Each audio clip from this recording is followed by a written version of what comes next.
Mindset Mashup podcast, here we are. And if you're part of the family already, welcome back. You already know what it is. We're inspiring and motivating young entrepreneurs all around the globe.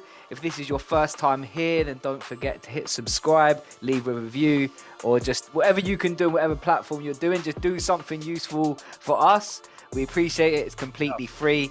And I'm just going to welcome the guest today. We've got an awesome guy. His name's James. He's got a business called Game Apart, which we're going to go into. And it's all about bringing the business culture closer together. He's worked with global organizations, supported teams from all around the world, including Uber, Snapchat, Starbucks, LinkedIn, and many more. So yeah, let's get into it. James, how you doing, man? I'm excellent. How are you? Yeah, really good, really good. I'm in the UK. It's the sun's shining, so I'm not sure how long it's going to last. I'm just making the most out of it. Exactly right. Take it while you can. Yeah, that's it. James, I've started to sort of change it. I'm going to go in with sort of one of the.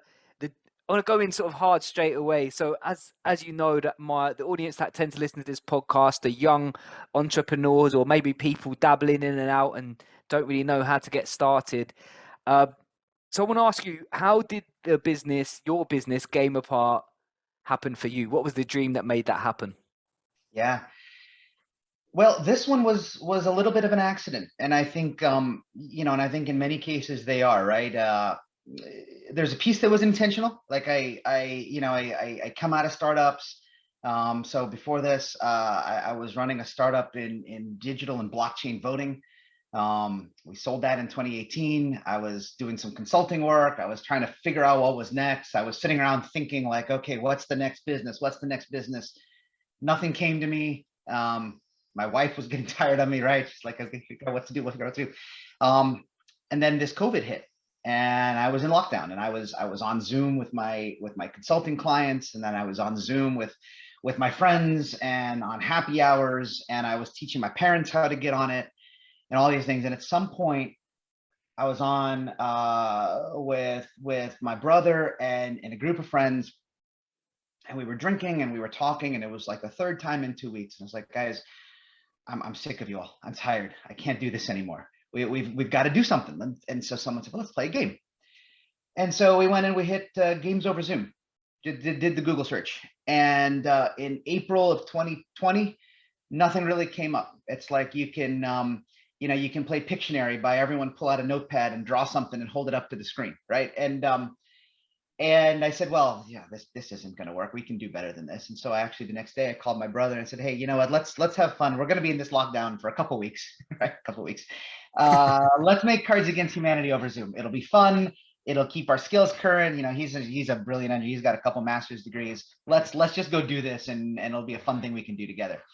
And the fun side project turned into something cool. We showed our friends. Some of our friends said, "Oh, hi, let's do something with this," and that turned into a friends and family round. And then one thing led to another, and the project became a business. And I would say, I've worked in startups, I advise startups. I think sometimes the organic approach has to be the way. I mean, if you just sit there pounding your head trying to come up with the business, don't get me wrong, there are brilliant, smart people that seem to be able to do this at will, but I think just the organic approach of just find something find a problem that resonates with you and go from there and just solve your own problem, and the rest will hopefully follow.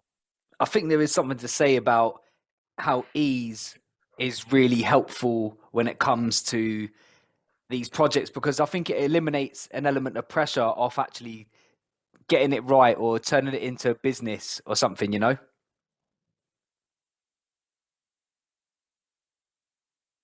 Because the pressure will come, right? I mean, the pressure of make a business and find a model and make money. But if you're not fundamentally solving a problem that you can resonate with, I mean, if you're just out there saying, oh, what problem do other people have? How can I make money? Mm, It's just hard, and I've tried that, and yeah.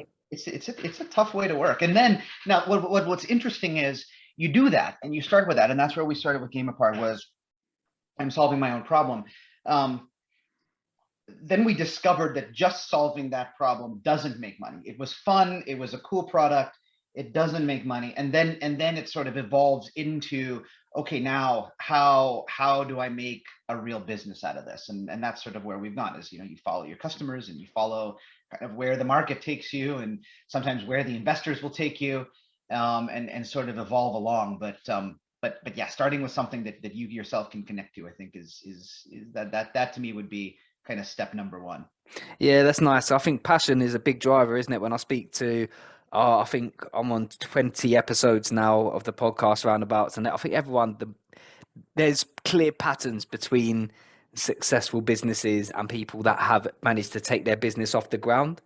And funny enough, COVID's one of those. Building a business during COVID is one of those patterns. I But the other bet. one is just being led by passion and being led by something that's not just about making money. Because I know it's a bit of a common quote, but if you chase numbers, you're chasing something that never ends, and it's got to be more than that. And I'm sure you probably being sort of advising entrepreneurs and businesses probably all over the globe, when they chase that, Oh it's yeah, it doesn't work. I mean, and don't get me wrong. I think, you know, most entrepreneurs, let's be honest, are in it to make money, yeah, there's nothing wrong with that. yeah. And I'm in it. I'm in it, right? I want to be profitable. I want to make money out of this thing. That's there's so there's no part of me that says Yeah, that's not the objective. But I think if there are so many, moments along the way where you just stop and say, I could be making more money doing something else. um, or it's hard today. The journey seems so far, the path to profitability or the path to you know, an exit or something just seems like it's so far away, that if you don't have the passion for what you're doing in the moment, you got no like reason. how do you get through like those, Yeah, how do you get through the crap times? And I think that's where it really comes through. yeah, um I completely agree. It's so important to have something that's going to drive you to get to the place that you eventually want to get to, yep. uh, because otherwise you're just running on an empty tank, so to speak. Uh, It but always. but but James, I want to talk about, so like, your business. I really like this idea of playing, like creating these games over Zoom Yeah, and then yeah. bringing them into it. So the idea come from COVID, which I mean that's probably the best time to implement It was. something like that as well.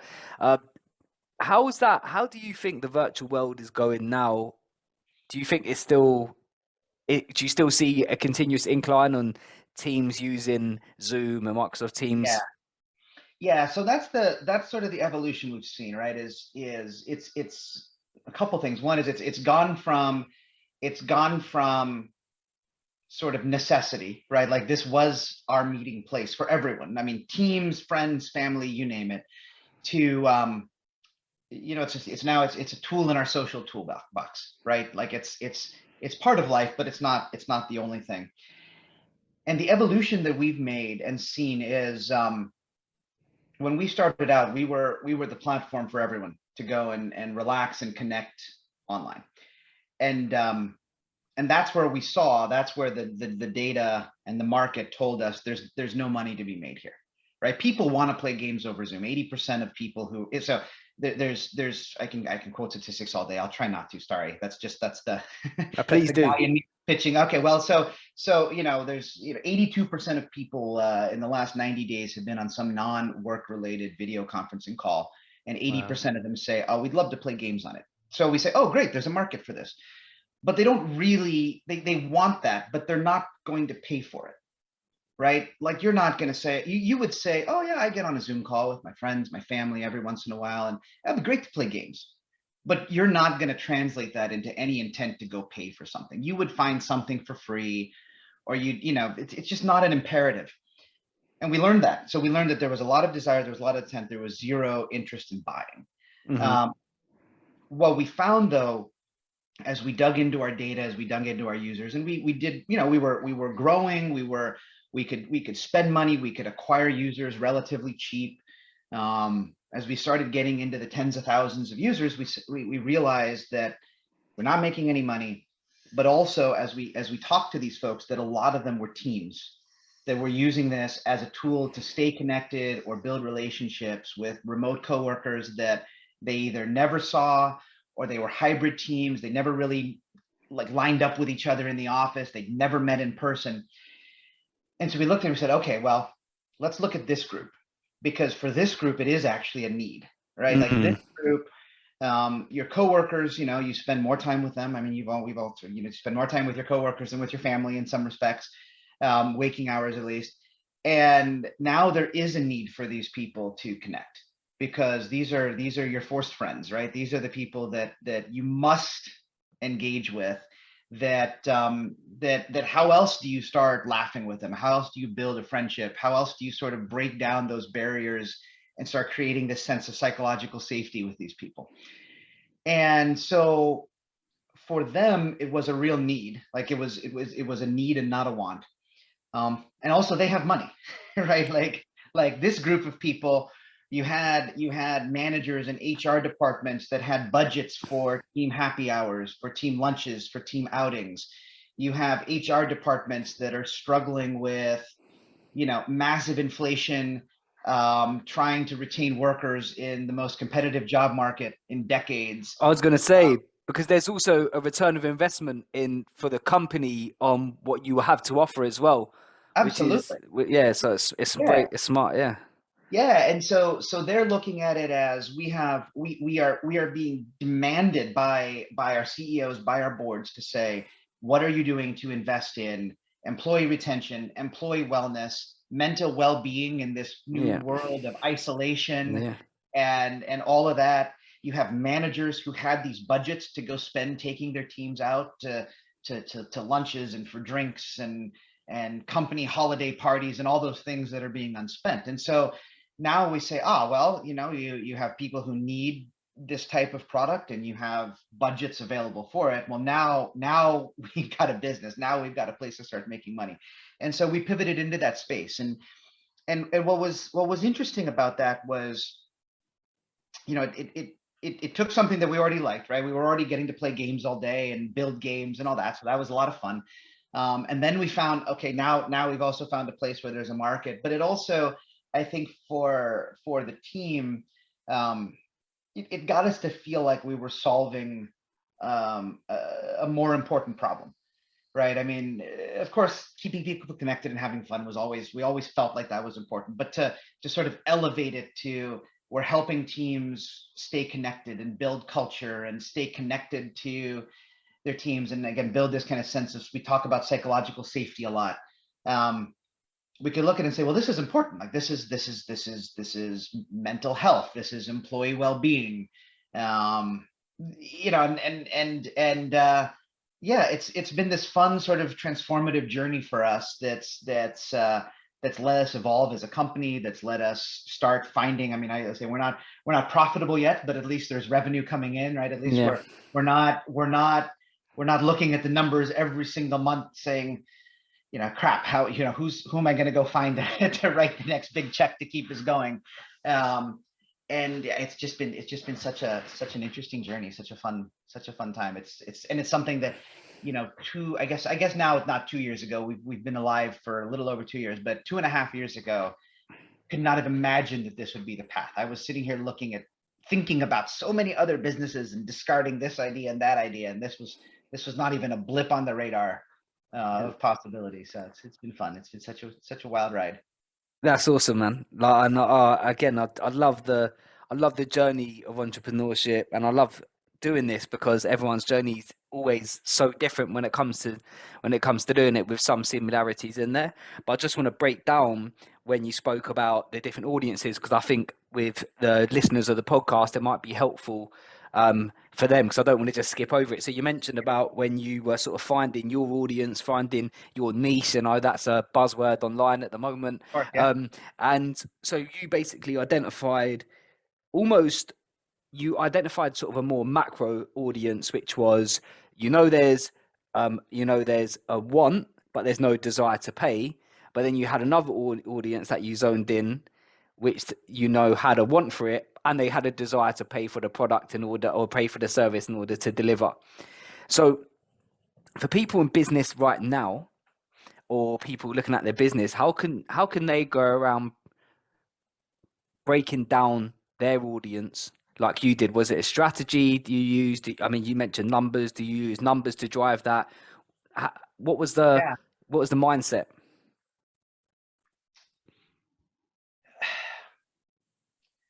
So, it's an interesting one because of course now that I think of it in reverse, you can start saying, well, it's this book and you should go read Blue Ocean and you should talk this principle.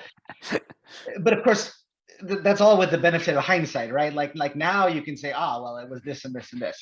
Well, it In could be the in hindsight. I mean, as long Yeah, as no, no. yeah, But I think, but it is like looking backwards, it truly was. The first thing was I think what we did well is recognizing and being very honest with ourselves. And I'll say that it really was some of our investors who forced us to be very honest with ourselves and saying yeah, there is no market here. Because when you look at the data which says, our user base is growing, 10, 15, 20%, month over month, and I can acquire a user for 94 cents and I can activate my, and most games will get, if a game can get 20% of its users who download the game to actually play the game, they're doing quite well. Like there's some interesting activation rate and onboarding rate yeah, statistics out. We somehow we focused in on this. We took every bit of our analytical, we're engineers, more than game creators, we're engineers. We took every bit of our analytical minds and said, and product focused minds and said, we are going to nail this onboarding process. And we got it to where 72% of the people who downloaded or signed up for our product went on to play games. We were insanely proud of this fact. I touted this fact in front of investors and in front of people and said, look, if you think about the fact that people have to sign on to our product, download it, get a group of their friends on Zoom or Teams or Google Meet, get all of them to download the product and get all of them to join together and play this game and figure it out. And 72% of them are doing it. Like, we have massive. figured this damn thing out. And I sat in front of my very first investor, my very first sort of, larger angel investor, who's also a good friend and a mentor. And he said, that's great. How many of them are paying? I was like, well, not a whole lot. And he's like, so, and it was brutally honest, right? It's like, well, so it costs you 94 cents to acquire one of them. And then 72% of that 94 cents will become a user. And so you've paid whatever it is, 60 some odd cents or something to get that. And of that 60 cents you've paid, how many cents or dollars are you going to get back? And we ran the numbers, and it was numbers so small that it was just horrifying. This isn't going to work. I mean, it's almost like it really doesn't matter if you go raise the $2.5 million that you're out trying to raise right now, because you could take all 2.5 million, acquire 1.5 million new users, and it still doesn't. And you're not even covering your monthly costs. You're barely covering your monthly costs at that point. And so it was. How was you feeling? What was that doing to your mind? That's when you better have that passion somewhere deep inside, right? Digging deep. Because you really have to look at it and say, like, is there a business here, right? Like, is there something here? And so we went back and we said, look, people like our product. Yeah. People are using our product. There is a space for something like this out there. How do we find people who will pay money? Yeah. And that's where we said, okay, what we have assets, and the assets we had a product. We'd actually built something which a lot of companies never get to. And one thing I'd say, and this is my bias as a product guy, is build a product, get something, have an MVP. And then the other thing is, in the grand scheme of the internet, 50,000 users at the time, that's not a lot of users, but it's enough. I mean, that's enough data to do something with. And so we went out to them and we started figuring out, who are these people and will any of them pay? Because there were some people who were paying. And so it's, okay, maybe I don't need to get a million users of which if I don't need a million users of which 10,000 will pay. I need 20,000 of which 10,000 will pay. Yeah, Right. I love that. And so we just went hunting to say who is paying, who is using, who is within this, who do we need to find more of? And that's where we found, oh, it's the teams, the So people who are. Yeah, so go ahead. in your journey, you basically you mentioned brutally honest. You got brutally honest with yourself, uh, and then you also started asking different questions on how to do it. So you didn't, as you said, that the passion allowed you not to accept the, I don't want to call it a defeat, or more maybe challenge of where you were at that point, and then you started asking different questions in order to get different answers and to get different results, and then from that point you scaled it. Yeah, and Continue to scale. and we found a different business model, right? Yeah, We that's saw cool. that there was a different customer, and said, okay, well, this different customer is going to pay differently, and because we said, well, the first thing then was, there were all these sort of mental blocks, like, well, that's not who we're catering to. Like, we're building Cards Against Humanity, which is really not what the HR department wants to see. Okay, we can amend that, right? We can actually and then we found, well, actually coworkers love to play Cards Against Humanity if you have one button, which you can't do in real life, which immediately filters out everything that might be objectionable, right? If you can sort of have the one click that would let you go through all 1,000 cards and filter out all the really bad ones. So there were some sort of natural objections from the team, and like, oh, that's not what we do. That's not what we do. Well, it can be what we do. But then the next one was, okay, but there will never be enough teams. Like, we can never sell enough teams for the numbers to work. But then, you sort of shift the model from, well, we were going to charge a few bucks or ad supported revenue because that's what an individual consumer might pay. But when you get into the world of businesses, I mean, it's a totally different mindset, because now you're saying, well, you would have spent, what do you spend in a month? If you take people out to drinks once a month, what do you spend in, 2, 3, 4 rounds of drinks? Yeah.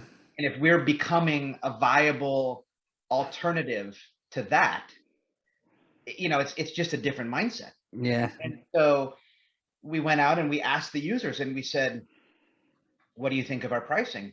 And our first major brand that we worked with was the Clorox company. So they were the first kind of large company that approached us. And I asked the lady that I spoke to, I said, you're using our free version. Have you considered buying? And she said, honestly, no, because you have a free version and your paid version is so cheap. And so, wow. And so we increased our pricing by 10x, and companies started buying, right? So you have this it's like, it messes with your mind. Like, oh, we were priced too cheap for enterprises to buy. They just didn't take it seriously. Yeah, but there is something to say about that, though, isn't there? There is something in that there, because, as you said, especially when you're dealing like B2B as well, it is a different ball game, and I'm just really sort of admiring the way you've able to pivot your business, because I don't know this. I'm sort of making an assumption, but maybe you could shed some light on this with your background with sort of advising businesses. I'd imagine one of the main thing that sort of ends businesses is the inability not to be able to pivot their business to fit the audience that they have. Yes. Well, and I think that I again, the benefit of hindsight and looking at in the rearview mirror, right? So my prior business I was in was, I said, it was a blockchain voting startup. And I was not the founder of that. I started as the CTO, and the founder of that company was a brilliant woman. I mean, she was, and I have. We didn't always see eye to eye, but I have tremendous respect for her and her vision. But she was out to change the world. She was going to allow everyone to vote on their phones in government elections. That was her vision. I admire the vision. It's immensely hard. Yeah. And she raised money, she got funding, she built this business, she was getting certified in the US, she did work in the UK, she did work for the United Nations, she did work in Australia, she was a pioneer in the field. In parallel, she was paying not all the bills, but some of the bills. I mean, we were doing the voting for the Oscars and the Emmys and the Rock and Roll Hall of Fame and all these things, right? So it's a great company. But when it became obvious that this effort, that this transformation was going to take 50, 75, 100, 200 million dollars and 20, 30, 40 years, like this was a massive, it wasn't just a technological problem. I mean, this was a political problem, a societal problem, trust problem. God help us, I'm so glad I got out of that industry before 2020 in the United States. Right, I mean, it was a mess. She could not accept that was it. And so her board and her investors were saying, look, in the private sector, in the space where you're doing the Oscars and the Emmys, and you're doing partnership votes for companies like Price Waterhouse and Ernst & Young and KPMG, and you're doing shareholder votes, you can make money, you can be a profitable business, maybe have an R&D group that slowly works on the other thing. She said, no, accept it. No, I am here to change the world. Yeah. And ultimately, she lost control of her company because it was burning, 7 figures a month.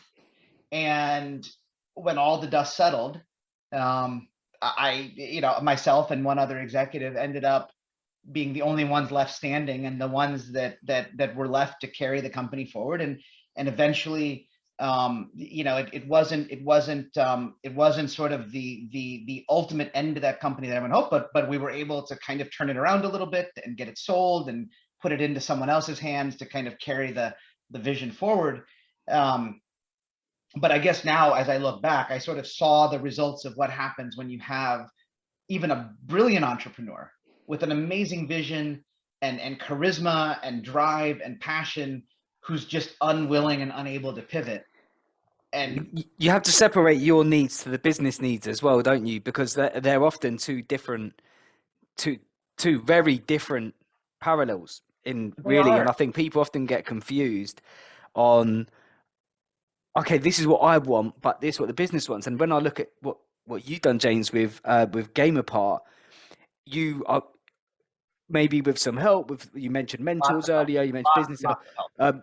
You were able to separate what your initial plans and vision was to what the business needed, and it backed up by valuable data that you were gathering in the meantime. And I think often we see facts and feelings, isn't it? Sometimes we want to stick in our feelings and we need to go with the facts. And I think that's something that I've learned. I'm early in my entrepreneurial journey, but something I'm hearing from the great people that I speak to is you have to pivot. You have to be able to move the way your business wants to move. But there is something I want to ask you, James. You mentioned blockchain earlier. And I'm wondering how much more your business is going to change with the likes of the metaverse up and coming. Obviously, you've got NFTs. I know it's at a bit of a crash at the moment. Yeah. Okay. But I'm wondering about how you think the future of your business will integrate with things like that, or if it will at all. It will. I mean, if my business has a future, it will absolutely bring these things in, right? I think there's no world of remote connectedness that doesn't include the metaverse, right? I mean, it's sort of, we may not know how exactly. Yeah, we definitely don't know how. I think, and if I did, then I'd be pivoting again right now. Yeah. Doing that, and I could probably raise a ton of money. I probably could just add the word metaverse on slide 5 of my deck, and I'd go raise more money. But no, I think that I do think that remote and hybrid work and connection and the metaverse are inextricably linked, right? I mean, I think Yeah. that those two things come together in a profound way. And I think that and similarly, probably less, well, not probably, maybe less relevant to us, depending on, it really depends on how much gaming versus gamification stays with our business, the NFT element, right? I think that NFTs and tokenization in general, and gaming, I think that I think that those two things are joined at the hip now, because Yeah. I think that that's the tie. I think that's the tie between gaming and the real world, Well, right? we've already seen that really, like without NFTs there previously. Obviously, I'm not much of a gamer, but I know that there was that Fortnite phase. People were buying things from there. I remember back in, I don't know, but in the UK, when I was really young, we played something called Habbo Hotel. It Okay. was like an online game, and you would purchase like furniture to put in your like hotel room and stuff like that. So we've seen, I feel like we've seen versions of NFTs, and but I feel NFT, as you said, really fills that gap between making it sort of real, making it yours Yeah. as well. Tangible, but not right. I mean, but I mean, I say tangible, but I guess non-fungible is truly the right Yeah, word, yeah, yeah, yeah, right, by definition. Um, but no, I mean, I think that these technologies play in, um, and I think they play in the sense that that it all plays in the sense that gosh, it's so cliche to say, but yet it is so true, that the the virtual and the physical worlds are just blurred, and they're blurred in every way. And I think that's where, to me, if you could say, on the trajectory that we find ourselves now, where would I love this business to go? Because the piece that we're tackling is one part of a bigger ecosystem, right? I mean, yeah. and I know that. I mean, at the end of the day, um, we don't become a unicorn. I think we get merged in to a bigger sort of experience platform, um, that's being built. At least that's sort of my vision. Where I would love to see this journey go is in that space of, you know as this moves forward. If you flash forward 10 years, and I think COVID, people say that COVID accelerated the transition to remote and virtual and hybrid working. I think it did more than that, because Yeah. I think it did more than just speed it up. I think it forced a transition that I don't know how that could have happened in a Yeah, me too. less than a generation. Yeah, I agree. Because it wouldn't have been, oh, the same thing would have happened kind of just slowly over 10 years, It where it didn't. just, It wouldn't make any sense yeah. unless a pandemic happened. In at least in my mind, anyway. Because No, not at I all. spoke to Yeah. someone. I spoke to someone in aviation, and they're saying airlines are dead during the week now because no one's doing pretty much any business trips anymore, because this is so much. It's so normal to do, and it's just everything. You got the price part of it. You can still get the job done. You don't have to lose time away from your family and stuff like that. And I just don't know where if we would have been able to see that without something like a pandemic making us realize what we're missing by not doing those things. Yeah, it was just this fundamental paradigm shift Yeah, that definitely. that all happened at once. And so now, though, as you extend that forward to its logical conclusion, which is, well, people are going to be completely hybrid workers. And I don't say fully remote, because I still enjoy getting face to face with Yeah, people, me but too. it's harder now, because even though I can agree on that conceptually with people, the reality is, whether even if you work with a group of folks that like to get together in person, companies are naturally going to form around where the best talent is.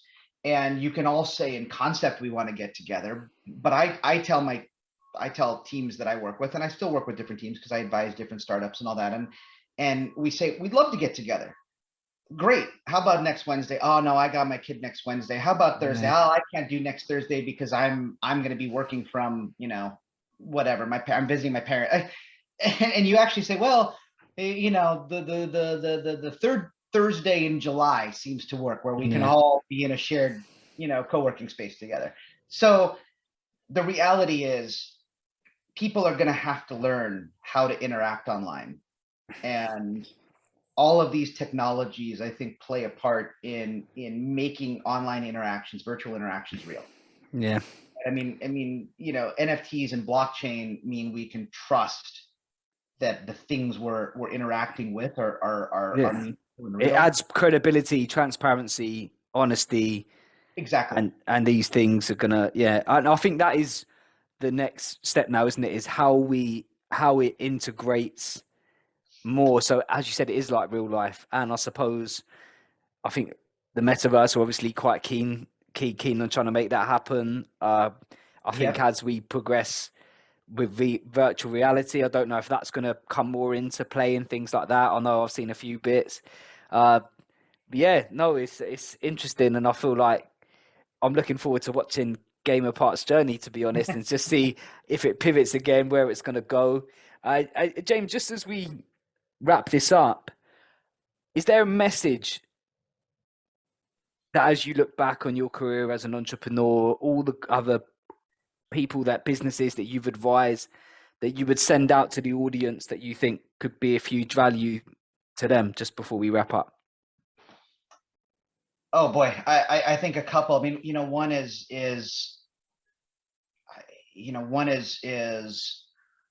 truly trusting and listening to the people around you. I think that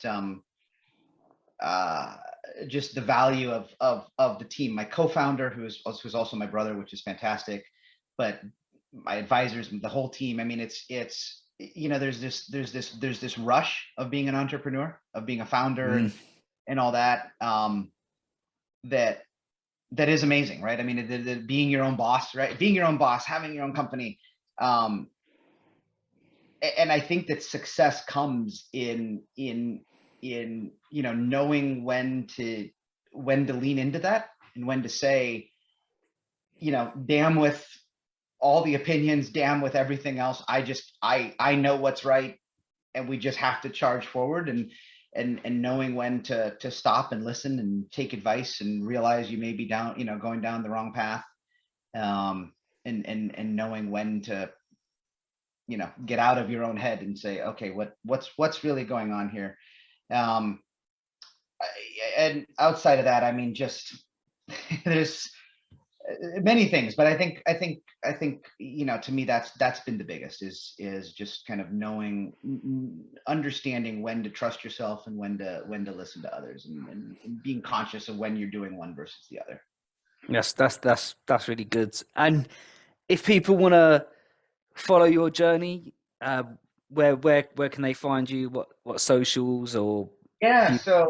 So Gameapart, certainly gameapart.com, at Gameapart. And then for myself, I'm on Twitter, Isla Gold. So I'm a Scotch drinker.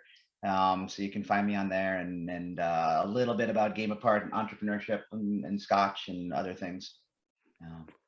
Awesome. Well, James, thanks for your time. For the listeners, if you're still here, just want to ask you to subscribe, go follow James on Twitter, follow his journey, and subscribe to the channel, leave reviews, just do all that stuff. But for now, God bless you. We'll see you next week. Let's go.